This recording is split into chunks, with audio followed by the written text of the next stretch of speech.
I'm going to go through quite a bit of information with you today, and I want to give you just a brief overview at the beginning of some of the topics that we're going to be covering today.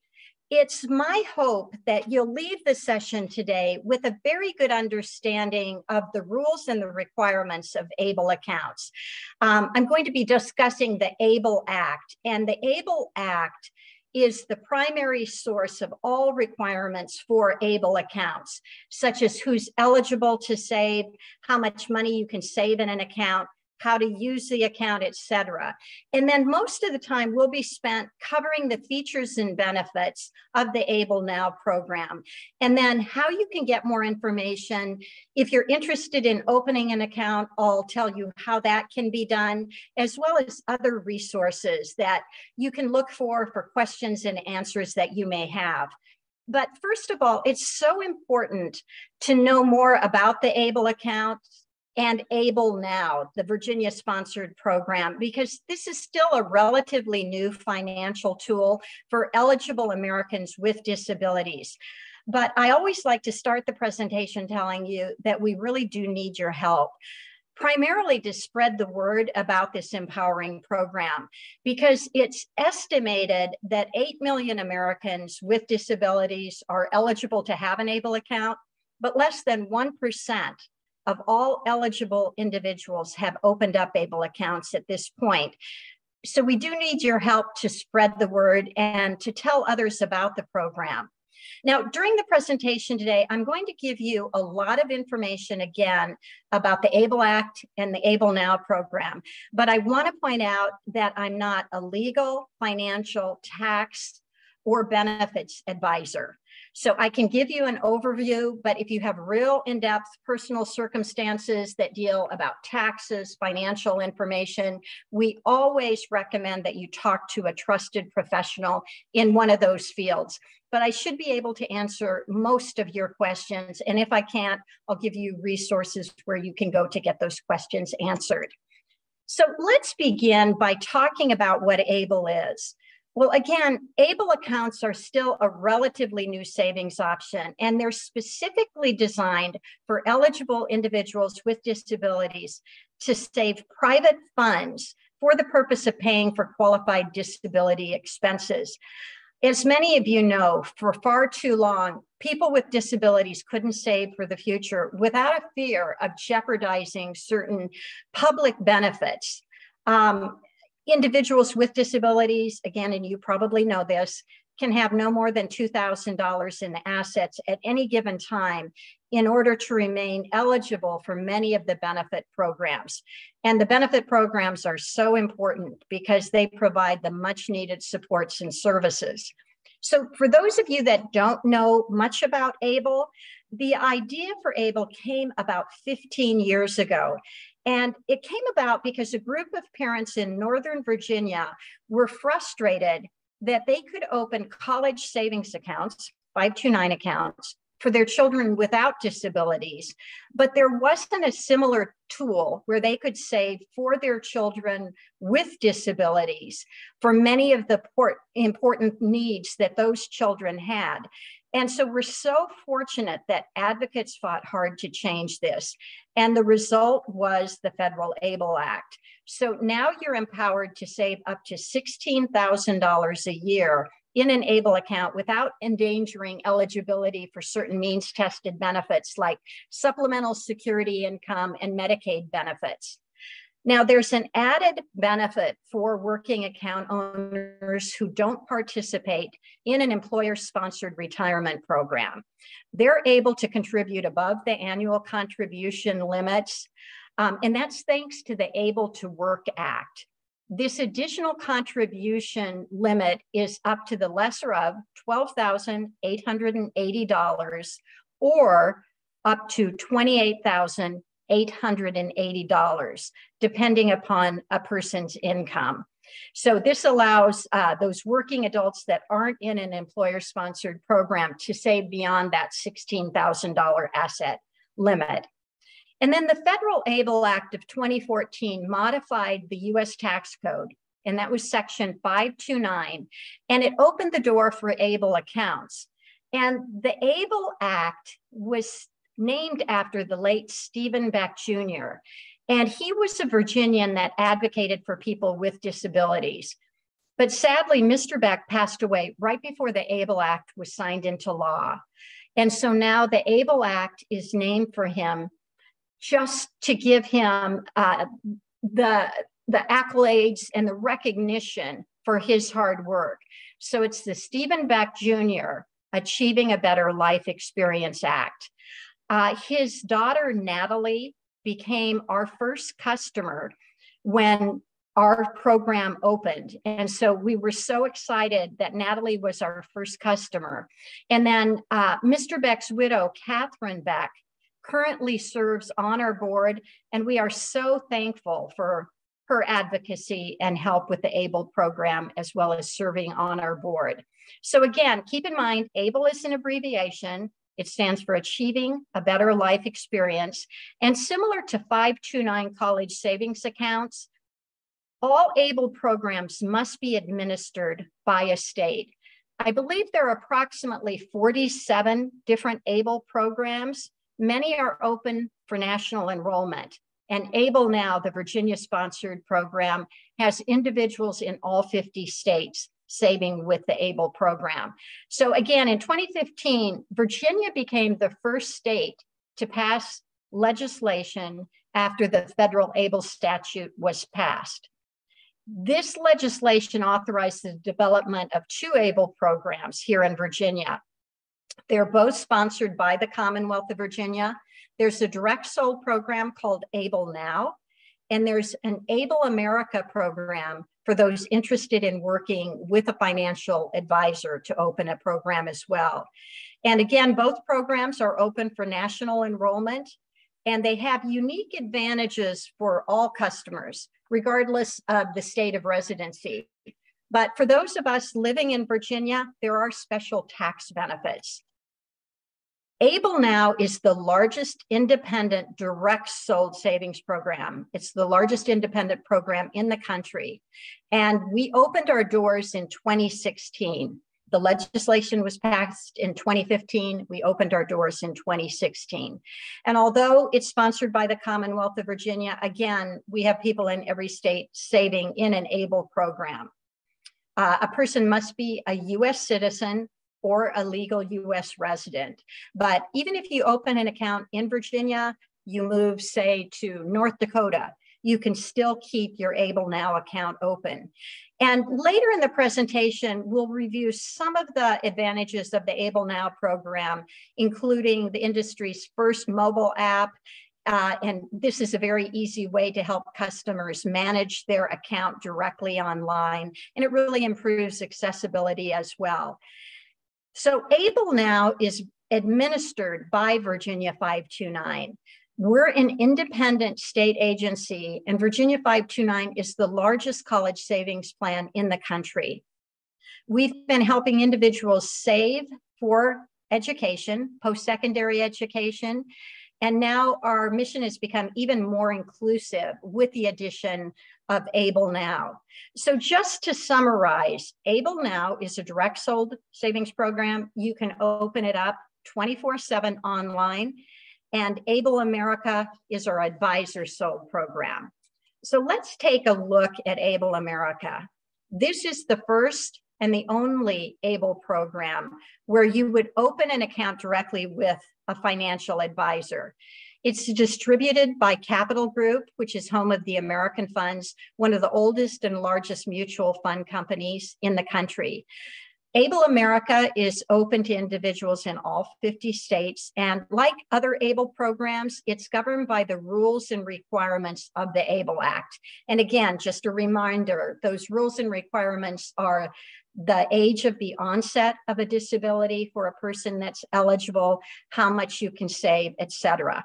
So those are requirements that all ABLE programs have. The difference with ABLEAmerica is that a financial advisor can help you open the account, they can give you professional advice, and they can help you build a comprehensive plan tailored to your specific needs. So just to summarize, ABLEAmerica is the advisor sold program. If you're interested in working with a financial advisor, you can contact an advisor you currently work with. You can get information from our website, and they can assist you with opening an account.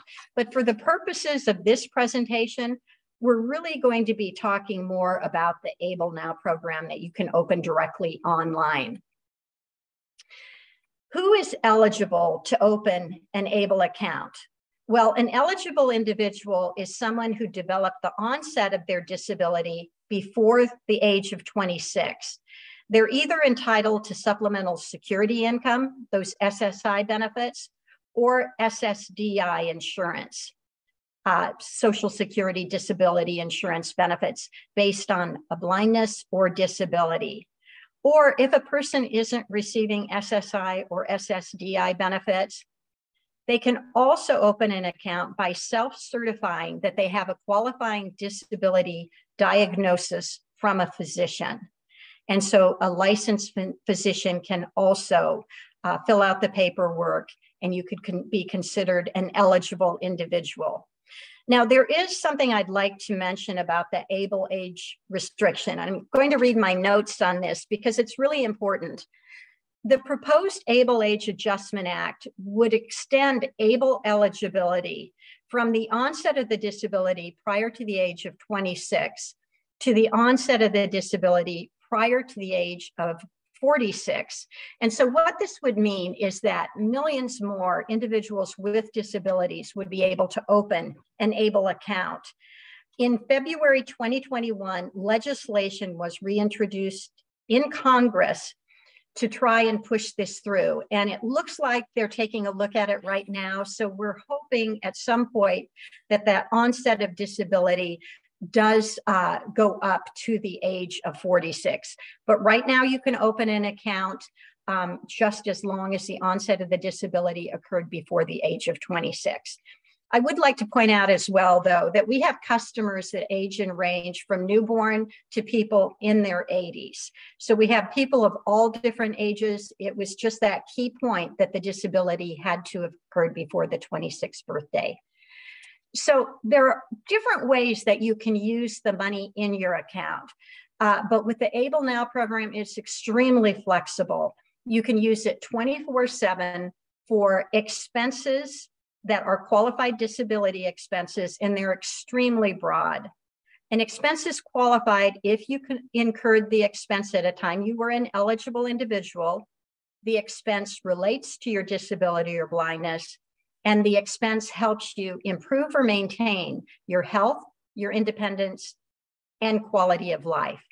So examples of qualified disability expenses fall into some of these categories, but this isn't all inclusive because we know that disability expenses can vary greatly from one person to the next, even if you have the same type of disability as another person. Your expenses are going to be very unique to you. So these are just a few of the broad categories that you can use your expenses for. So it could be for basic living expenses. It could be health and wellness. Maybe there's a co-payment that private or public insurance doesn't cover. There might be a therapy or something special that you need to do just for your disability. Housing expenses. You can use the funds to pay for rent, mortgage expenses, utilities. So a lot of things in that housing expense. Transportation. I've talked to individuals who have had to take a Lyft or an Uber to get to an appointment. People that have done vehicle modifications. So a lot of ways that transportation can be incorporated in. Education and training. So it's not just college education like a 529, possibly job coaching or some type of certificate or another type of training or education that you need, as well as assistive technology. I've heard from many people that will use their smartphones for directions, for other types of services that they need. So assistive technology can be very broad. You can use it for financial management. You can also use it for legal fees. People have used their ABLEnow accounts even to set up a special needs trust. So a lot of different things. But again, if you have an expense that falls outside of these categories, just keep in mind that if it helps you maintain your health, your independence, or quality of life, a person can use their account for those expenses. And there isn't a list of every type of expense you can use the funds in your account for. So if we had a list, it would be thousands of items. But again, things that help improve health, independence, and quality of life. So what are the advantages of an ABLE account? Well, generally, the biggest advantage is that you can save beyond your asset cap. So generally, funds in an ABLE account are disregarded when determining eligibility for certain means-tested benefit programs, such as Medicaid and supplemental security income. So just a brief summary. For supplemental security income, for those benefits, an account balance up to and including $100,000 is disregarded. Money in an ABLE account in excess of $100,000 could be considered an asset, and then that could cause those benefits to be suspended for supplemental security income. But savings that you have in your ABLE account will not impact those Medicaid benefits, no matter how much money you have in the account. It's important to note, though, that after the account owner dies and after all final expenses are paid, funds remaining in the ABLE account may be recovered to reimburse the state for Medicaid-related services. And this provision is called the Medicaid Payback or Medicaid Clawback provision. But I know this can cause panic for many people when you hear this. I do want you to know that the Virginia General Assembly passed legislation prohibiting Virginia taxpayers that have an ABLEnow or ABLEAmerica account from Medicaid recapturing that. So if you live in Virginia and have an ABLEnow or an ABLEAmerica account, you do not have to worry about that Medicaid payback provision. But again, we have many account holders that live in states outside of Virginia. And so for individuals that open an ABLEnow or an ABLEAmerica account and live in another state, it's best for those individuals to check with their home state to see if there is a Medicaid payback provision in the state in which they live. But again, if you live in Virginia, please don't be concerned about that Medicaid payback provision if you have an ABLEnow or an ABLEAmerica account. One of the other benefits of saving in an ABLE account, an ABLEnow account, is that anyone can contribute to that account. So friends, family members, even strangers can contribute to your ABLEnow account.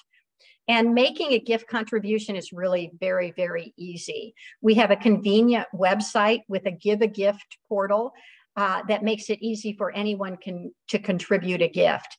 And then we have other ways that you can contribute directly to your account. So if you're the authorized representative listening today for someone that has an ABLE account, or if you're just interested in learning more about how others can give to an ABLEnow account, there are a variety of ways.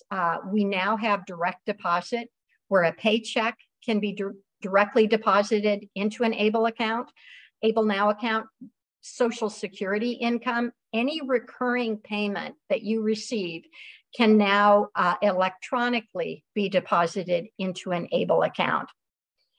So saving in an ABLE account is really designed for a person's specific needs. They're flexible, they're low cost to maintain, and we're going to review what some of those fees and expenses are to having an account. But another benefit is that you can manage your account online conveniently, anytime, anywhere. We have accessible online tools and, again, a new mobile app. And you can pay for qualified disability expenses with an ABLEnow debit card. So the ABLEnow card is going to be distributed to all account holders, and there's no additional cost for the ABLEnow card. So it makes it very easy to use the card in a store for online purchases, etc. And then one of the benefits of an ABLE account is that the earnings are growing tax-free. So any money that you're earning on that account is going to grow tax-free, and you're not taxed on it when you withdraw the funds and use the funds for eligible expenses. And there's another benefit for Virginians. So in addition to that tax-free earnings growth, Virginia taxpayers also can receive an annual state income tax deduction up to $2,000 per contributor.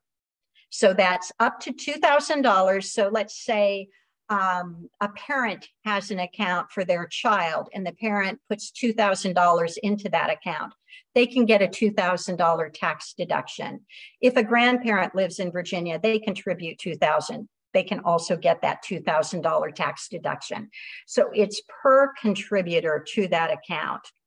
And we have a complete list of rules and details such as these under the frequently asked question tab of our website. It's under the FAQs.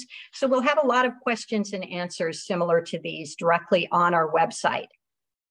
So we try and make it very easy for you to save in an ABLEnow account. And you can save really at your own pace. And here's how it works. The first $2,000 that's contributed to an account goes into an interest-bearing FDIC insured deposit account. And this is linked to your debit card. So you can use your debit card up to the amount that you do have in your account. But once the balance reaches $2,000, once it exceeds that $2,000 limit, you have an option to invest the additional funds in one of the 4 investment options you see listed here. I will tell you that many people decide to keep their money in the deposit account instead of choosing an investment option. So you don't have to choose one of these options unless you would like to. But each portfolio option is really designed to address a different investment strategy and risk tolerance. So we have 3 of the funds that are through the Vanguard Life Strategy Growth Funds. So there's an aggressive, a conservative, and a moderate fund. And we also offer a money market fund through Fidelity. So again, after your account balance reaches $2,000, you can choose one of these investment portfolios. And this is a good way to save for the future as well. There are really minimal costs associated with maintaining your account. And ABLEnow, along with our custodian, PNC Bank, offers some of the lowest fees in the country among ABLEnow programs. The fees are going to be the same for all customers, regardless of state of residency. There is no enrollment fee. There's no minimum contribution. So you can get started with your savings for a very small amount. There is a monthly service fee of $3.25. Once an account balance in the deposit account reaches $10,000, that service fee is waived. And if you choose to invest in one of those or more of those 4 options, there is an asset-based fee that ranges from 0.36% to 0.39%. And it depends on the investment that you choose. And again, we have a very transparent website. All of these details, along with the fees, are listed directly at ABLEnow.com. So we've covered quite a bit of information about the ABLE Act and what some of the advantages are when you save in an ABLE account and save with ABLEnow. Now let's take a look at what you do if you're interested in opening an account or you know of someone that may need your assistance in opening an account. So if you're ready to start saving, ABLEnow has been open for national enrollment for some time, and it's very easy to start. The application is found directly on our website, and there's an open an account tab that you'll see directly on the home page. So you just select the open an account tab, and there'll be information. It'll give you directions on how you complete the step-by-step application. And then you'll also notice at the top of the screen, there are additional tabs for information. So once you have an account, you'll just select the My Account tab. You can view your account summary. You can make changes to your account, give a gift. There are ways you can subscribe to our newsletter to get the most up-to-date information and a lot of other information. But the My Account tab, once you have an account open, is a great way to view your online account portal. So I want to talk a little bit about who can open an account.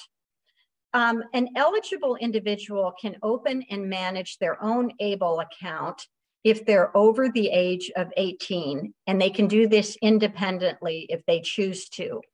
But if the eligible individual is a minor, this is a person under the age of 18, or is unable to open the account, or perhaps is an eligible individual that is able to open the account, but they prefer to have someone else open it and manage the account. Another person can act on their behalf and exercise signature authority. And we'll go through who these people would be. They would act as the authorized representative on that account. So to open an account for yourself, there's personally identifiable information that will be needed. And you'll see for the eligible individual, there are check marks on the information that's going to be needed. So basically, it's just going to be your name, address, date of birth, social security number, email, and phone number. And then if you choose to, you can link a bank account to that account, or you can come back at a later point after the account's opened and then link an account. But if someone's interested in opening an account as an authorized representative, they're going to need personally identifiable information for themselves, as well as for the person that they're opening the account for. There's been a new addition to ABLEnow accounts. Parents, grandparents, siblings, and spouses can open an ABLEnow account by self-certifying their relationship to the eligible individual. For these categories of eligible individuals, for family members, there's no documentation that's needed of the relationship, but I'll go through an order of priority in just a minute on what the priority levels are for those family members. Authorized representatives can open an ABLE account as the legal guardian, care representative, or power of attorney for the eligible individual, but they're required to upload appropriate legal documentation electronically before being able to use the account, or before they can contribute or withdraw funds from an ABLEnow account and start using that ABLEnow card. And applicants in these categories will receive instructions on how they can submit the documentation when they're in the enrollment process. So I mentioned that there is an order of priority for family members. So basically, an authorized representative that's a family member self-certifies that there's no eligible family member with a higher priority who's willing and able to open an ABLE account and manage it. So the first order of priority for a family member is given to a spouse. If there isn't a spouse, then a parent, then the sibling, and then a grandparent in that order. So if you're in one of those categories, a person would just self-certify that there's not someone with a higher priority interested in opening an account. And then after opening your ABLE account, you're going to receive an email from us. It'll have information on accessing the ABLEnow account online. And there'll also be an ABLEnow consumer portal. Again, that's that convenient way you can access and manage your account 24/7. You can check your balances, transaction information. You can manage account notifications. And we have a great tool called an expense tracker. Here it will show any of the expenses, any of the payments that you've made, and you can make notes or upload pictures of receipts and documents to kind of organize those transactions. So we also have a way you can manage your account on the go, and that's through the ABLEnow mobile app, and it's available from the Apple App Store as well as for Android devices on Google Play. But I want to tell you about something very important that's going on right now, and I hope this will incentivize some of you to share the word. We're doing a spring bonus offer where if an account owner contributes at least $50 to an ABLEnow account before the end of May, so it's just less than a week to open an account or be able to contribute to an existing account, If someone contributes $50, then they're going to receive a $100 bonus contribution from ABLEnow.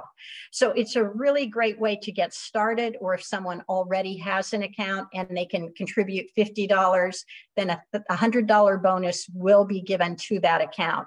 But the account has to be opened by May 31st, and that contribution of $50 must be in the account by May 31st. But I did want to share this with you because you guys have all taken time out of your schedules to listen to this webinar today. And I thought it's kind of a positive way of talking a little bit more about a good way to start an ABLE account.